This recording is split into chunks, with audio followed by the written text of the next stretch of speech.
Hello students, তোমরা class 10-এ চলে এসেছো এবং তোমাদের লাইফে তোমরা প্রথম বোর্ডের এক্সাম দিতে যাবে।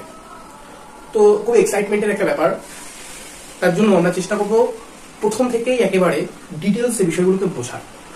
এবং যারা ইন ফিউচার 11-এ সায়েন্সের স্ট্রিম নেবে তাদের অবশ্যই বলবো তোমাদের কনসেপ্টটাকে একেবারে কোর পর্যন্ত ক্লিয়ার করে নিতে হবে।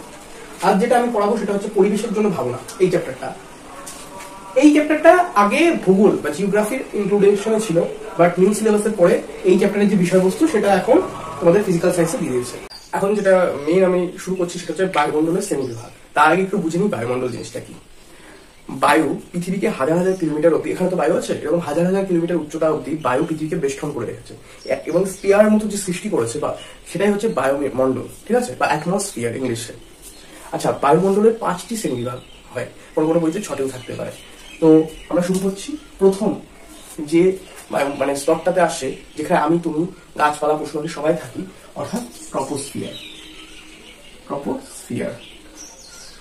যদি এর উচ্চতা প্রসঙ্গে আসি, 0 থেকে 16 কিমি পর্যন্ত এর বিস্তার। তো বুঝতে পারছো, যদি আমি এটাকে সি লেভেলের বটম ফেস ধরি এবং এটাকে ট্রপোস্ফিয়ারের শেষ প্রান্ত ধরি, তাহলে এই যে পেনটা এটার কথা হচ্ছে 16 কিমি, ঠিক আছে। এটা একটা ইমাজিনারি সিস্টেম ছিল।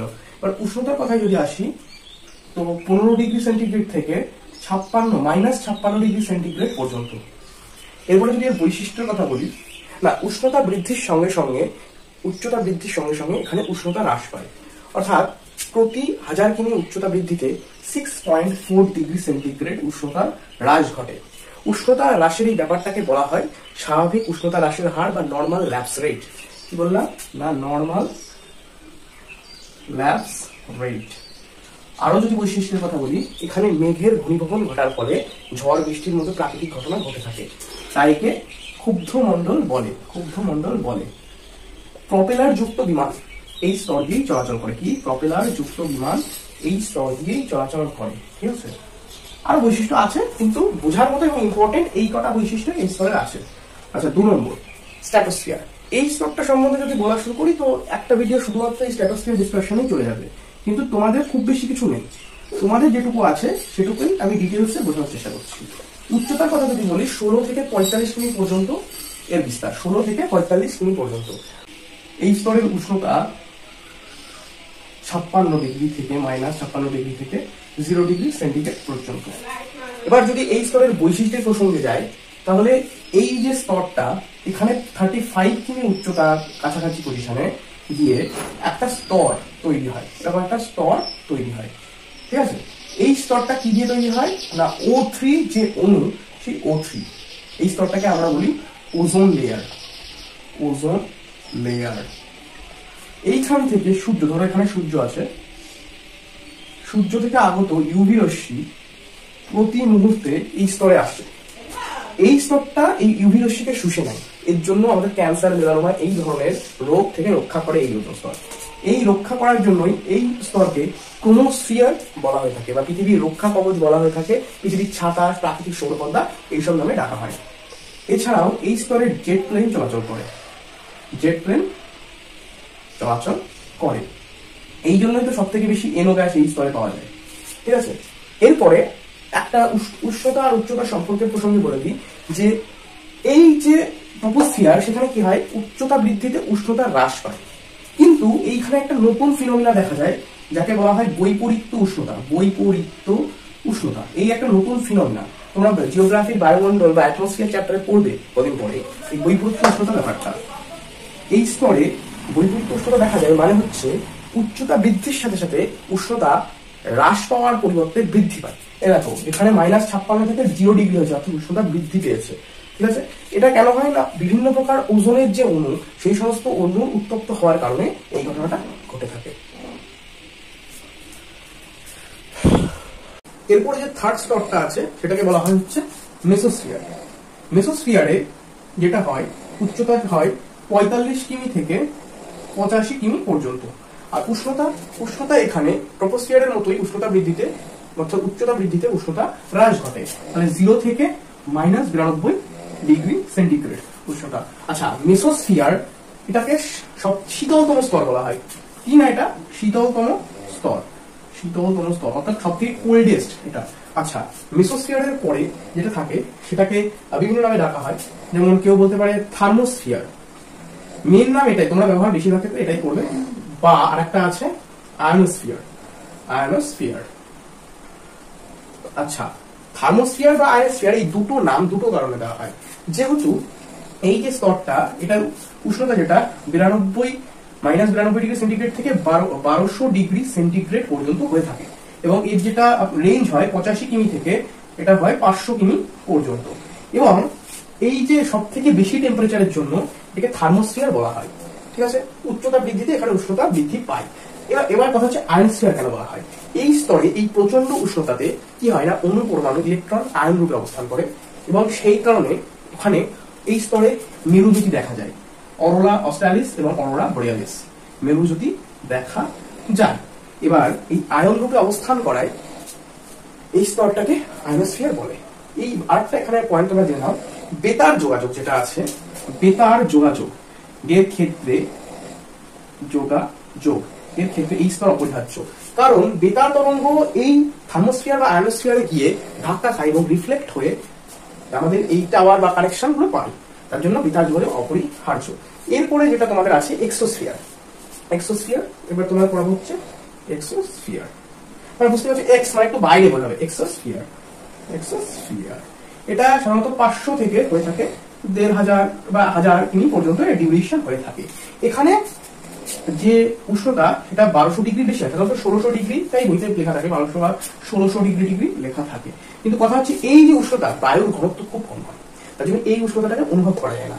এইবার তোমাদের বলে দিই যে সিরিজটা আমি আগেরবার বললাম, ট্রপোপজ, তারপর একটা স্ট্র্যাটোপজ, তেমনই মেসোস্ফিয়ারের এবং থার্মোস্ফিয়ারের মাঝে আছে মেসোপজ, তারপরে আছে থার্মোপজ, তারপরে থার্মোপজ তোমাদের লাগে না। আচ্ছা, এর মধ্যে কথা হচ্ছে তোমরা জানো যে ভারী যে গ্যাসগুলো আছে সেগুলো সাধারণত নিচের দিকে এবং হালকা গ্যাস উপরের দিকে থাকে। তো তেমনই তোমরা কমেন্টে লিখে জানাও তো যে লাস্ট সব থেকে উচ্চ স্তরে কোন গ্যাসের পরিমাণ সব থেকে বেশি হওয়ার কথা। আশা করি সবাই তোমরা ঠিক উত্তরই দিয়েছো। হ্যাঁ, হাইড্রোজেন গ্যাস। এই স্তরটাতে হাইড্রোজেন এবং এখানে হাইড্রোজেন, হিলিয়াম এইভাবে গ্যাসগুলো অবস্থান করে, মানে পরিমাণ অধিক হয়ে থাকে। এরপরেও আছে ম্যাগনেটোস্ফিয়ার, কিন্তু সাধারণত ম্যাক্সিমাম বইতে এই তিনটেই আলোচনা করে, তোমাদের সিলেবাসেও এই 5টা স্তরই আছে। যেটা এবার বলার বিষয় সেটা হচ্ছে এর ভিতরে কৃত্রিম উপগ্রহ এবং মহাকাশ স্টেশন। তো যেটা আমাদের কৃত্রিম উপগ্রহ সেটা এক্সোস্ফিয়ারে থাকে, কৃত্রিম উপগ্রহ এক্সোস্ফিয়ারে থাকে, এবং যেটা মহাকাশ স্টেশন সেটা আয়নোস্ফিয়ারে থাকে। এখানে মহাকাশ স্টেশন থাকে। এবার এটা বইতে যেটা তোমাদের লেখা থাকবে সেটাই তোমরা ফলো করবে, কারণ শুধুমাত্র এক্সোস্ফিয়ারে যে কৃত্রিম উপগ্রহ থাকে তা নয়, থার্মোস্ফিয়ারেও থাকতে পারে, আবার ম্যাগনেটোস্ফিয়ারেও থাকে। হ্যাঁ, ম্যাগনেটোস্ফিয়ারে এগুলো থাকে, কারণ তোমরা ভূগোলের শেষ অধ্যায়ে পড়বে যে বিভিন্ন রকম উপগ্রহ হয়, তারা তাদের মতো করে থাকে। তো তোমরা তোমাদের যে টেক্সট বই সেটাতে যেটা লেখা থাকবে সেটাকে ফলো করতে পারো। আচ্ছা, এই ম্যাগনেটোস্ফিয়ারে দুটো স্তর দেখা যায়, মানে এই ম্যাগনেটোস্ফিয়ারে ভ্যান অ্যালেন বিকিরণ বলয় দেখা যায়। নিরক্ষীয় রেখাতে 1300 কিমিতে উচ্চতাতে এবং 16000 কিমি উচ্চতাতে দুটো বিকিরণ বলয় দেখা যায়, যাকে ভ্যান অ্যালেন বিকিরণ বলয় বলে। ভ্যান অ্যালেন বিকিরণ বলয় বলে। আচ্ছা, এইখানে এই যে থার্মোস্ফিয়ার বা আয়নোস্ফিয়ার, এইখানে একটা জিনিস দেখা যায়, সেটাকে বলা হয় কেনলি হেপসাইড বা আরেকটা অ্যাপালটন স্তর। কি বললাম, যদিও এগুলো তোমাদের সিলেবাসে নেই, তা তোমাদের জানানোর জন্য, যারা অনুসন্ধিৎসু স্টুডেন্ট, যারা আমার ভিডিওগুলো দেখো নিজের শুধুমাত্র নাম্বারের জন্য নয়, নিজের নলেজটাকে ইনক্রিজ করার জন্য, তাদের জন্য এই তথ্যগুলো আমি দিই। কেনলি হেপসাইড, প্রতিটা ভিডিওতে আমি চেষ্টা করবো খুব ডিটেলসে তোমাদেরকে বিষয়গুলোকে বোঝানো, যাতে ইন ফিউচার যারা সায়েন্স নিয়ে পড়বে, নেক্সট ইয়ার তোমরা স্ট্রিম চুজ করবে, তো এর প্রতি যেন একটা ভালোবাসা তৈরি হয়, কেনলি হেপসাইড বা অ্যাপালটন স্তর থাকে। এবার আমরা যেটা বুঝবো সেটা হচ্ছে রাসায়নিক উপাদানের ভিত্তিতে বায়ুমণ্ডলের শ্রেণীবিভাগ। এইভাবে বায়ুমণ্ডলকে দুটি ভাগে ভাগ করা যায়, একটাকে বলা হয় সমমণ্ডল আর একটাকে বলা হয় বিষমমণ্ডল। দুটো ভাগে ভাগ করা যায়। এই সমমণ্ডলটাকে হোমোস্ফিয়ার এবং বিষমমণ্ডলটাকে হেটেরোস্ফিয়ার বলে। এবার দেখে নিই এর বিস্তার। তাহলে সমমণ্ডলের বিস্তার হচ্ছে 0 থেকে 88 কিমি, আর বিষমমণ্ডলের বিস্তার হচ্ছে 88 কিমি থেকে 1000 কিমি আপ, যতটা আছে ততটা হচ্ছে বিষমমণ্ডলের বিস্তার। অর্থাৎ এই যে সমমণ্ডল সেটা কোন কোন স্তর মিলে গঠন হয় না, ট্রপোস্ফিয়ার, স্ট্র্যাটোস্ফিয়ার, মেসোস্ফিয়ার। তাহলে বাকি যে স্তরগুলো আছে থার্মোস্ফিয়ার বা আয়নোস্ফিয়ার, ম্যাগনেটোস্ফিয়ার, এক্সোস্ফিয়ার, এই স্তরগুলো পরে হচ্ছে বিষমমণ্ডল ক্রাইটেরিয়াতে। সমমণ্ডল গঠিত হয় ট্রপোস্ফিয়ার, স্ট্র্যাটোস্ফিয়ার এবং মেসোস্ফিয়ার নিয়ে। বুঝা গেল? এবার আমাদের যেটা আছে সেটা হচ্ছে এটাকে সৌরমণ্ডল বলে কেন? বায়ুতে যে 4টি মুখ্য গ্যাস আছে, nitrogen, oxygen, carbon die oxide, এর উপরে যে 4টে মুখ্য গ্যাস আছে, সেই 4টে মুখ্য গ্যাসের অনুপাত 88 কিমি পর্যন্ত সমান থাকে। মানে কি, ধরি এই পাত্রে একটা পাত্র, এটা বায়ুমণ্ডল হিসেবে ইমাজিন করো, এই অবধি 88 কিমি, এই যে স্তরটা অবধি। তো এইখানটাতে যদি 20 গ্রাম নাইট্রোজেন থেকে থাকে এইটুকু এতে, তো এইখানটাতেও 20 গ্রাম নাইট্রোজেন থাকবে। অর্থাৎ কি, নাইট্রোজেন একটা গ্যাস, তার পরিমাণটা 88 কিমি পর্যন্ত সব জায়গায় প্রায় সমান আছে, একটু চেঞ্জ হয় কিন্তু সেটা সামান্য। তেমনি অক্সিজেন যদি 10 গ্রাম এখানে থাকে, এখানেও 10 গ্রাম থাকবে। অর্থাৎ কি, নাইট্রোজেন এবং অক্সিজেন বা কার্বন ডাই অক্সাইড এর যে রেশিও এই 1 কিমিতে, ওই 88 কিমিতে গিয়েও সেই সেম রেশিওটা থাকবে। আচ্ছা, বিষমমণ্ডলের এই সিমেট্রি বা প্রতিসাম্যটা থাকে না, ওখানে গিয়ে বিভিন্ন রকম গ্যাসের রেশিও চেঞ্জ হয়। এই বিষমমণ্ডলের মধ্যে আবার 4টে ভাগ আছে। সবার উপরে আছে হাইড্রোজেন স্তর, সবার উপরে একদম উপরে আছে হাইড্রোজেন স্তর, তার নিচে আছে হিলিয়াম স্তর। আচ্ছা, তার নিচে যেটা পাই আমরা পারমাণবিক অক্সিজেন স্তর, অক্সিজেন স্তর, এবং সব থেকে নিচে আছে আণবিক নাইট্রোজেন স্তর, আণবিক নাইট্রোজেন স্তর।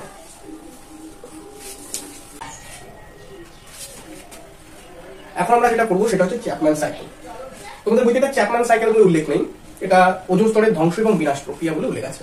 কিন্তু যেহেতু বিজ্ঞানী সিডনি চ্যাপম্যান 1930 খ্রিস্টাব্দে এই ওজোন স্তর ধ্বংসের এবং সৃষ্টি প্রক্রিয়াটাকে ব্যাখ্যা করেন, তাই এটাকে আমরা চ্যাপম্যান সাইকেল বলে থাকি।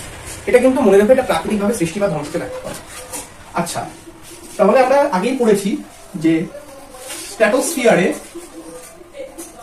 35 কিমিতে O3 গ্যাস থাকে। O3 গ্যাস মিলে একটা স্তর তৈরি করে, যেটা আমাদের ইউভি রে বা আল্ট্রাভায়োলেট রে থেকে প্রোটেকশন দেয়। কথাটা হচ্ছে এই O3 গ্যাসটা তৈরি হয় কি করে, এটাই আমরা দেখব। O2 গ্যাসের মধ্যে ইউভি রে, না, তার তরঙ্গ দৈর্ঘ্য ইউভি রে যেটা 240 ন্যানোমিটার, অর্থাৎ কম তরঙ্গ দৈর্ঘ্য বিশিষ্ট। 240 ন্যানোমিটার এর হচ্ছে lambda, lambda equal to 240 nanometre.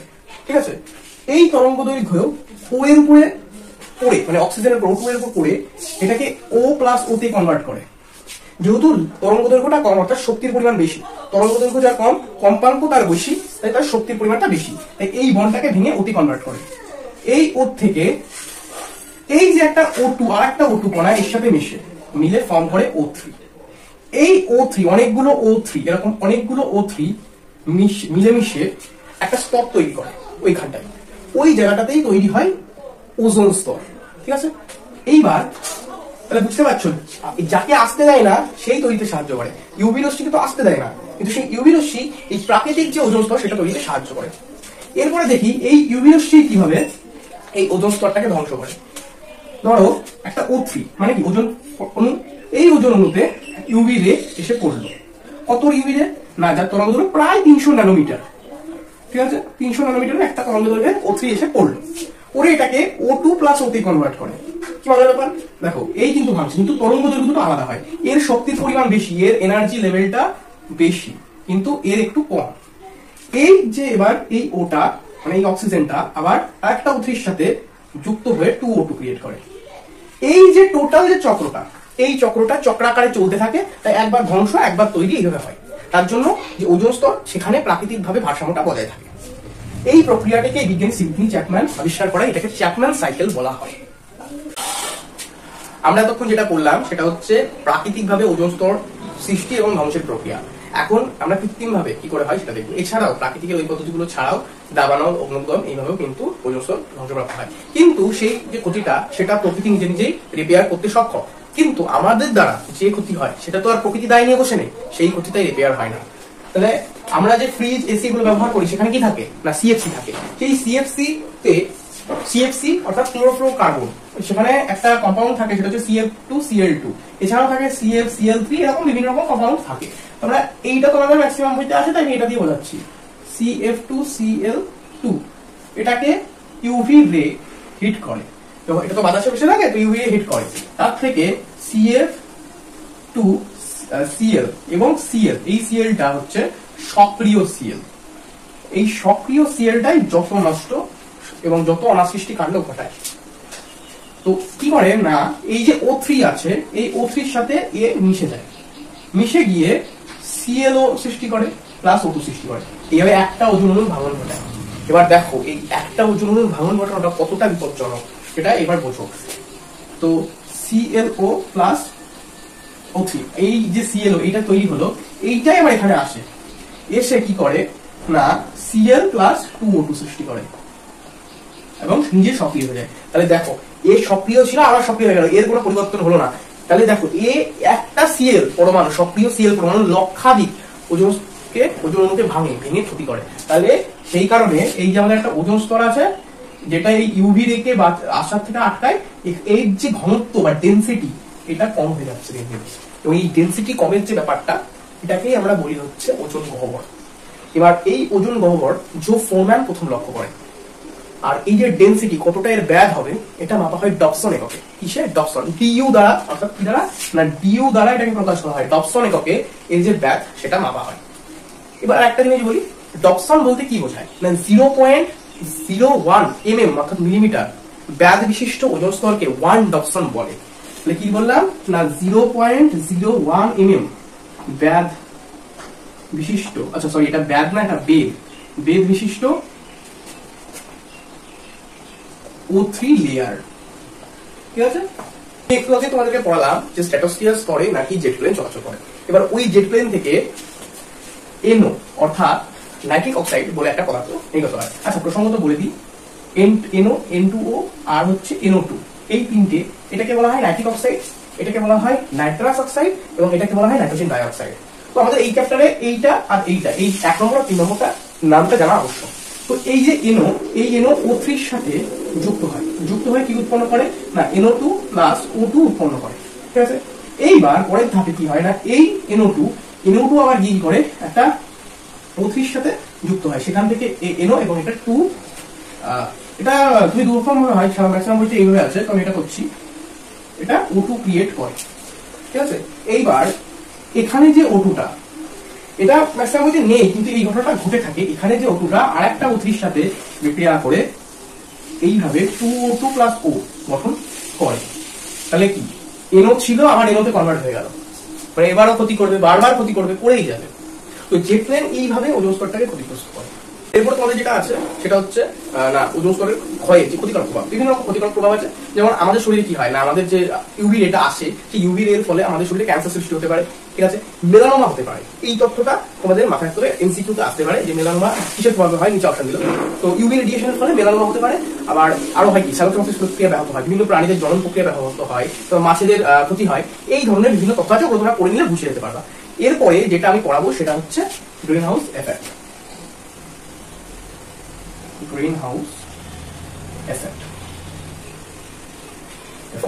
এই গ্রিন হাউস এফেক্ট পড়ানোর আগে আমি কিছু কথা বলে নিই। গ্রিন হাউস এফেক্ট জানতে গেলে বুঝতে হবে গ্রিন হাউস গ্যাস জিনিসগুলো। না আমাদের সূর্য থেকে, এখানে ধরো ইমাজিন করো সূর্য থেকে বিভিন্ন রকম তরঙ্গ দৈর্ঘ্যের রশ্মি আমাদের পৃথিবীতে এসে পৌঁছায় এবং ভূপৃষ্ঠ কর্তৃক প্রতিফলিত হয়ে আবার মহাশূন্যে ফিরে যায়। কিন্তু কিছু গ্যাস আছে যারা সেই অবলোহিত রশ্মিটাকে বা আয়ারটাকে শোষণ করে এবং বায়ুমণ্ডলের উষ্ণতা বৃদ্ধি করে। কোন গ্যাসগুলো এরকম করে? CO2 করতে পারে, ওয়াটার ভেপার বা জলীয় বাষ্প করতে পারে, তারপরে তোমাদের N2O করতে পারে, এরকম CH4 মিথেন করতে পারে। এই ধরনের যে গ্যাসগুলো আছে তারা এই কাজটা করে থাকে। তার জন্যই পৃথিবীতে টেম্পারেচারের একটা সাম্যতা বা সিমেট্রি দেখা যায় এবং পৃথিবী সুপার হ্যাবিটেবল জোন মানে বসবাসের উপযুক্ত একটা তাপমাত্রা পায়। এটা ভালো ছিল এবং তার জন্য আমরা এই পৃথিবীতে এক্সিস্ট করি। কিন্তু মানুষের কিছু কাজের জন্য যতটা পরিমাণ দরকার এদের উপস্থিতি তাদের থেকে বেশি হয়ে গেছে। আমি বিয়েতে নেমন্তন্ন করেছি 700, আশা করি সবাই আসলে ভালো হবে, কিন্তু চলে এসছে 800। আমার কাছে তো ম্যাথমেটিক্স নেই, কভারেজ করতে পারবো না। তো তার জন্য কি হয় না অনেকটা বেশি পরিমাণ এরা শোষণ করে থাকে। শোষণ করার জন্য কি হয় পৃথিবীর টেম্পারেচারটা অত্যাধিকভাবে বেড়ে যায়। এই অত্যাধিক বিক্রির এই প্রক্রিয়াটাই হচ্ছে গ্রিন হাউস এফেক্ট নামে পরিচিত। ঠিক আছে, গ্রিন হাউস এফেক্ট শেষ। N2O কিন্তু গ্রিন হাউস গ্যাস, কিন্তু NO বা NO2 এই দুটো কিন্তু গ্রিন হাউস গ্যাস নয়। ঠিক আছে, আচ্ছা পড়াচ্ছি যখন বায়ুমণ্ডল একটা এক্সট্রা ইনফরমেশন তোমাদের জন্য বোনাস ইনফরমেশন আমি দিয়ে দিই। এই যে বায়ুমণ্ডল এবং এই যে মহাকাশ, এ তো একটা মাঝখানে একটা মানে পার্টিকুলার না, একটা সীমানাঙ্ক আছে। সেই সীমানাটা 100 কিমি উচ্চতায় অবস্থিত, এই হিসেবে আমরা সীমানাটাকে বেঁধে দিয়েছি। এই যে 100 কিমি উচ্চতায় যে লাইনটা, এটাকে বলা হয় কারমান লাইন। কারমান লাইন, এগুলো এই যে বিষয়টা তোমার সিলেবাসে নেই, তো তোমরা স্ক্রিপ্ট করতেও পারো, কোনো সমস্যা নেই। এতক্ষণ আমরা যে গ্রিন হাউস এফেক্টের সম্বন্ধে পড়লাম, সেই গ্রিন হাউস এফেক্ট কি করে না, পৃথিবীর উষ্ণতা বৃদ্ধি করে। এইভাবে অস্বাভাবিকভাবে পৃথিবীর উষ্ণতা বৃদ্ধির এই প্রক্রিয়াটাকেই আমরা বলে থাকি গ্লোবাল ওয়ার্মিং। ঠিক আছে, এবার এই গ্লোবাল ওয়ার্মিং বিষয়টা তোমরা আগেও পড়েছো, সহজ তোমরা বোঝো। আমি এর প্রভাবগুলো নিয়ে একটু ডিসকাস করে দেবো। মুখস্থ করার বিষয়, এই জায়গাটা তোমাদের বোঝার বিষয় নেই। কি কি গ্রিন হাউস এফেক্টের এই বিশ্ব উষ্ণায়নের প্রভাব আছে। মেরুর বরফ গলে যাচ্ছে, মেরু ভাল্লুকের সংখ্যা হ্রাস পাচ্ছে, পেঙ্গুইন, মরিসাসের ডোডো, এই সমস্ত প্রাণীরা অবলুপ্ত হয়ে পড়ছে। সমুদ্র, এইবার যে পয়েন্টটা একটু ভয়ানক, আমাদের সুন্দরবন একদম যে সমুদ্র বে অফ বেঙ্গল বা বঙ্গোপসাগরের নিকটে অবস্থিত। তাহলে যদি জলতল বৃদ্ধি পায়, ওইখানের যে উপকূল পাড় সেটা ডুবে যাবে, ডুবে যেতে বহু মানুষ প্রাণ হারাবে। ইউরোপের বহু দেশ আছে কিছু বছরের মধ্যেই তারা তলানিতে চলে যাবে। তাই এই সমস্ত সমস্যা গুলোর দিকে মাথায় রেখে আমাদেরকে এগিয়ে আসতে হবে এবং নিজেদেরকে কন্ট্রিবিউট করতে হবে পরিবেশে এই গ্লোবাল ওয়ার্মিং এর মতো একটা আশু বিপদ থেকে পরিত্রাণ পেতে। ঠিক আছে, তার জন্য বহু পদক্ষেপ গ্রহণ করা হয়েছে। দেখিনি পদক্ষেপগুলো কি কি। বিশ্ব উষ্ণায়নে গৃহীত পদক্ষেপ, বিভিন্ন পদক্ষেপ গ্রহণ করা হয়েছে, কিন্তু তার মধ্যে যেটি সব থেকে বিখ্যাত পদক্ষেপ সেটা হচ্ছে মন্ট্রিল প্রোটোকল। মন্ট্রিল প্রোটোকল জিনিসটা কি না, 1987 সালে কানাডার মন্ট্রিল নামক স্থানে পৃথিবীর 35টি উন্নত দেশের যারা রাষ্ট্রনেতা, পরিবেশবিদ আছে, তারা মিলে একটা চুক্তিপত্র স্বাক্ষর করে, যাকে মন্ট্রিল দলিল বলা হয়। এবং সেই চুক্তিপত্রের মূল বিষয়বস্তু ছিল এই পরিবেশের জন্য ভাবনা, অর্থাৎ বিশ্ব উষ্ণায়নকে রোধ করতে গৃহীত বিভিন্ন পদক্ষেপ। সেখানে বেশ কিছু অঙ্গীকার গৃহীত হয়। সেই অঙ্গীকারগুলোর বিষয়ে একটু জেনে নেওয়া যায়। সাধারণত তোমাদের এখান থেকে প্রশ্ন আসে না, তাও সিলেবাসের জিনিস চাইয়ে দিতে পারে। তো এই অঙ্গীকারগুলো কি না, 1995 সাল পর্যন্ত আমাদের যে সব থেকে বেশি ক্ষতি করছে সিএফসি ব্যবহার 50% পর্যন্ত হ্রাস করতে হবে বা রিডিউস করতে হবে, এবং 2000 সাল পর্যন্ত সেটা সম্পূর্ণরূপে বন্ধ করে দিতে হবে।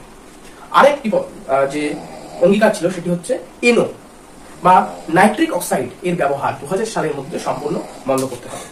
এছাড়াও বিশ্ব উষ্ণায়নের জন্য অনেক পদক্ষেপ নিজেরা গ্রহণ করা যায়, যেমন গাছ লাগানো, গাছ কাটা বন্ধ করা। ঠিক আছে, ফ্রিজ, এসি, এই ধরনের বিভিন্ন জিনিসের ব্যবহার নিজেদের কমানো। নিজেদেরকে এগিয়ে আসতে হবে, তাহলেই এই বিশ্ব উষ্ণায়নের মতো আশু বিপদ থেকে পরবর্তী প্রজন্মকে রক্ষা করা সম্ভব। আরেকটি বিষয় সেটা হচ্ছে স্থিতিশীল উন্নয়ন বা সাস্টেনেবল এনার্জি, সেই তত্ত্বটাকে মাথায় রাখতে হবে। তাহলে দেখা হচ্ছে পরের ভিডিওতে। আজকের মতো এইটুকু।